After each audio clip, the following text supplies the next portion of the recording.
Aside from his work on secularism, Charles Taylor is a philosopher of language.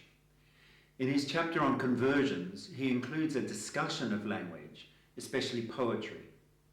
Christians should be concerned here because the Word and the incarnation of the Word is at the heart of our faith. But language just doesn't serve a utilitarian purpose. We don't just use words to represent things. Words also help us to think. If you don't have a word for something, you can't think it. In this sense, language has the power to constitute our reality. It can truly make things real. That's why people used to say the pen is mightier than the sword. Language has performative power. I'll give you a simple example. If I were a marriage celebrant and you came to me with your partner and I said, I pronounce you husband and wife, you would leave here with a changed reality.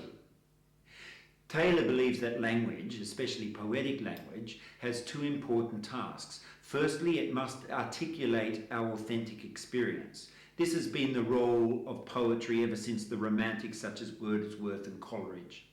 But for Taylor, poetry has a second important role to play in helping us, trapped as we are in the immanent frame, to be open to the transcendent, to make sense of, to make more experientially real the action of God, which has already been captured for us in theological language honed by our tradition. The problem is that in the utilitarian world of exclusive humanism, our language has atrophied. It's still perfectly good for writing instruction manuals on how to use microwave ovens, but Taylor believes that our language has lost, obscured, and even ignored its constitutive power to make things exist for us in a new, higher mode. In the Bible, the first act of human speech was naming the animals. This parallels the speech act in Genesis 1 when God creates the world in the first place.